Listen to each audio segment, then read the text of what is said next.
Hi guys, Dr. Mel. We're busy with acids and bases, and it's part of the types of reactions.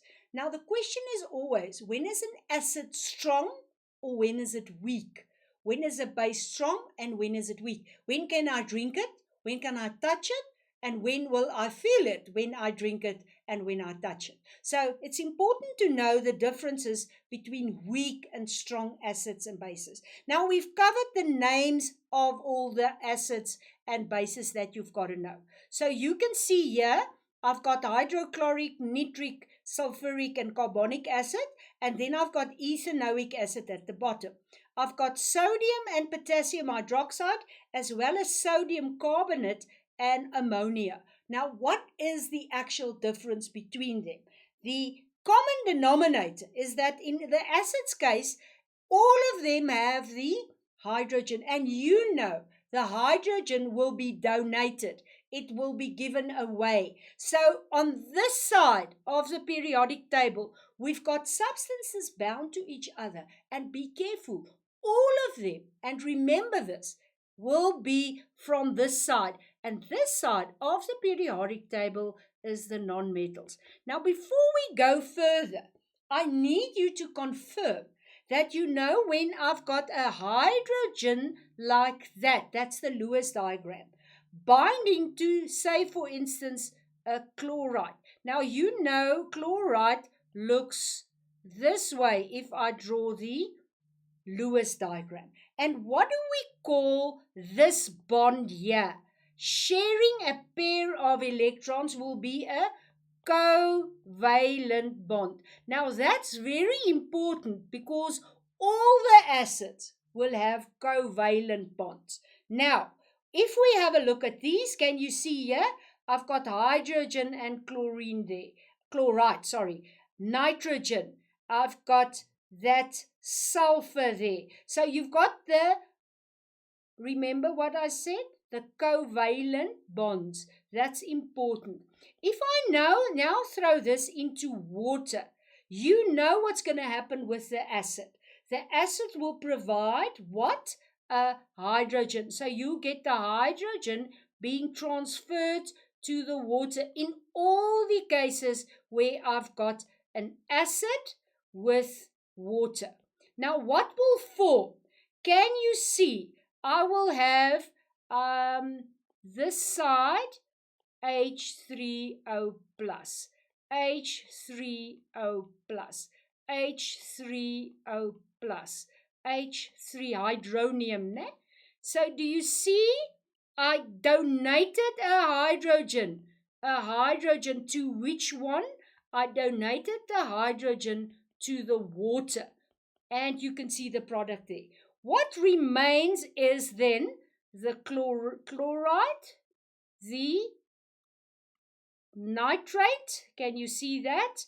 The sulfate. Now, depending on how many hydrogens was transferred, let's just make it one hydrogen now and one hydrogen there. So the charge will be a negative, and here I'll have the acetate group.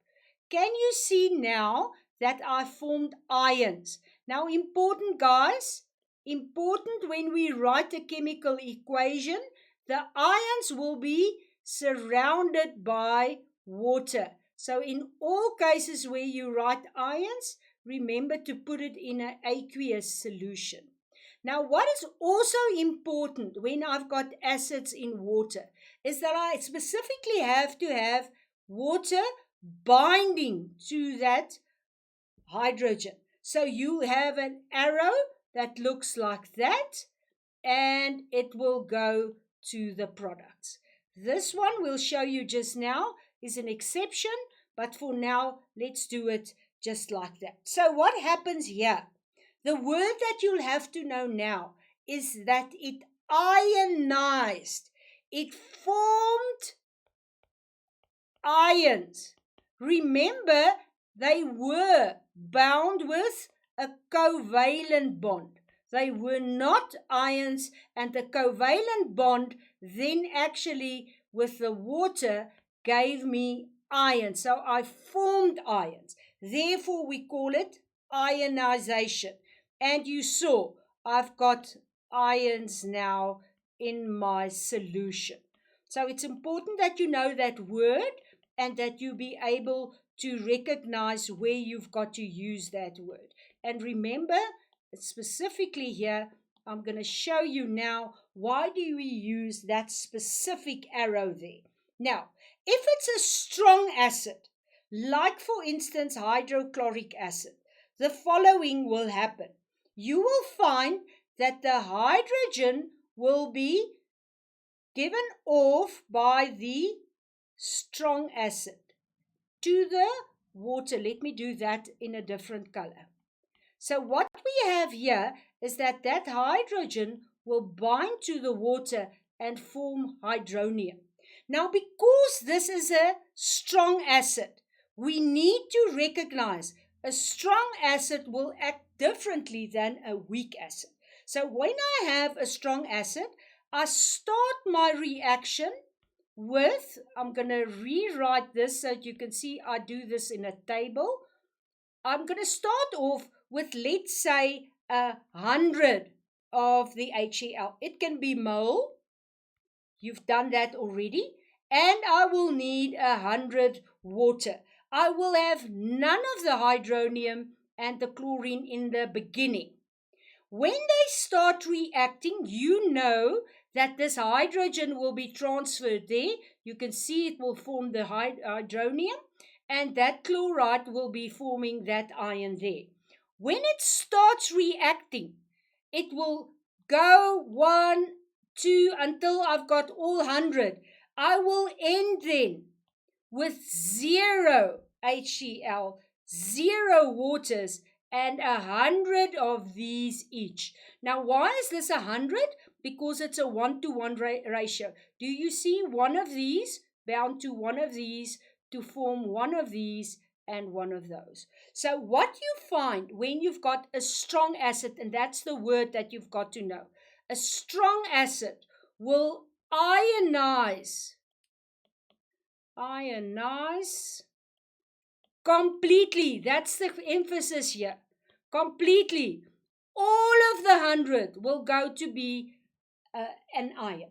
You need to know that because you're going to work with stoichiometry. You're going to work out the moles, and you have to be able to say, so what's the difference between a strong and a weak acid? I'm just going to clear this board and I'm going to show you. So when I've got 1 mole per cubic decimeters of HCl, because it's a strong acid, all of them will go to the products. And can you see now, I will form 1 mole per cubic decimeter chloride as well as hydronium. So all of that will completely go to become ions. And that's the important aspect of a strong acid. Therefore, if you've got a strong acid, you'll always have a high concentration of hydronium. 100 here will give me 100 there.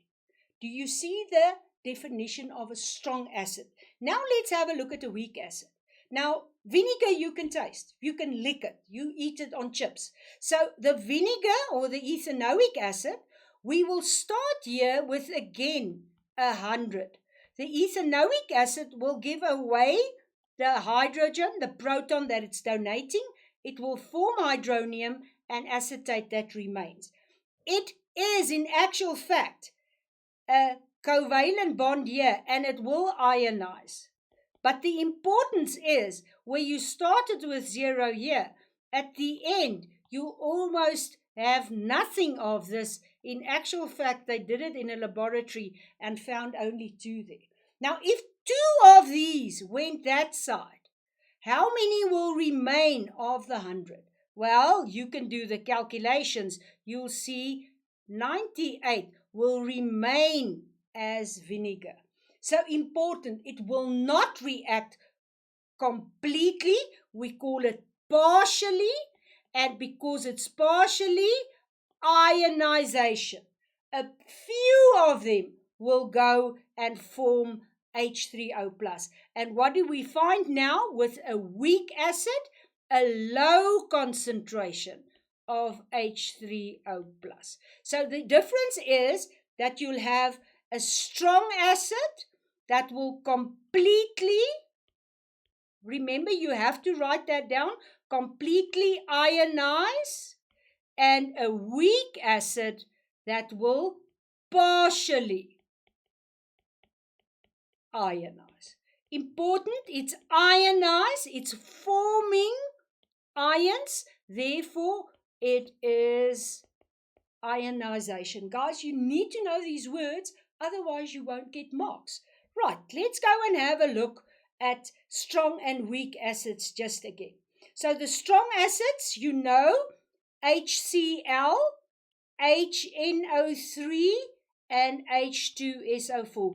Do you know their names? Hydrochloric, nitric, and sulfuric acid. They are the strong acid. The weak acids, we know now it's ethanoic acid, but you can also write down oxalic acid and carbonic acid, as well as sulfurous acid. You need to know definitely the common ones, these names, and you need to know that they are strong. You need to identify the weak acids and you need to know their names, because you are going to work with partial, remember that word, and complete ionization. Right, let's have a look at the bases. The bases will have either hydroxide or NH3, which is a covalent bond. You can see that. But when it's hydroxide, and let's just concentrate on that for a moment, I've got a metal like sodium or magnesium or whatever potassium metal you want to use, and that will be bound to hydroxide. Now, from the start, you will know when metals bound to non-metals, and this is a non-metal, you actually got ionic bonds. This you've done previously in chemistry. So they are already ions. It's 2 plus minus the hydroxide. A positive and a negative charge. You need to know that they are already ions. So what happens if I throw a base in water?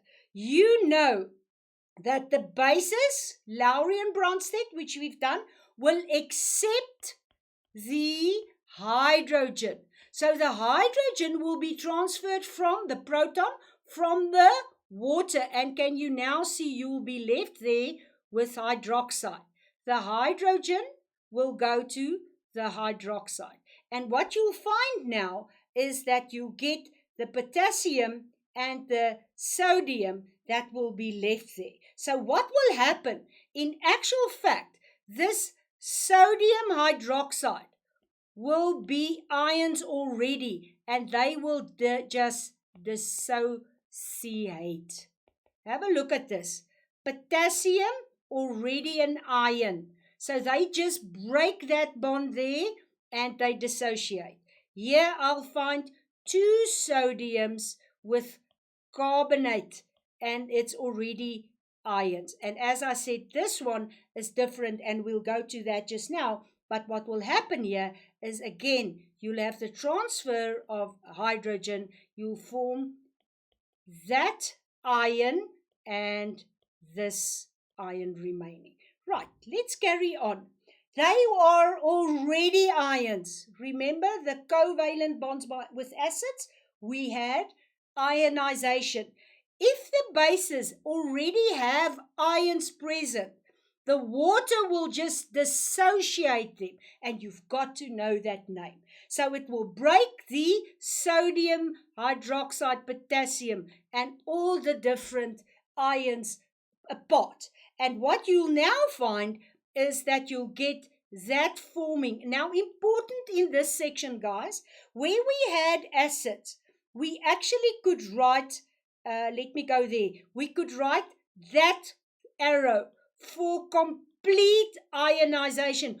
All of it's not going back. We'll see now when we get to the bases that you actually have to write the water on top of the arrow because it's not a reactant. You will find that all of these ions are surrounded by water. So it's like an aquarium. You've got one ion, a dolphin, a fish, surrounded by water, not one specific water. Therefore, it's not a 1-to-1 ratio. Here you will find that I've got a 1-to-1 ratio, and you'll find an arrow like that, which I'll explain just now. Right, let's go to the dissociation. Do you see sodium, potassium hydroxide, strong as bases, will dissociate completely? That's the words that you'll have to use.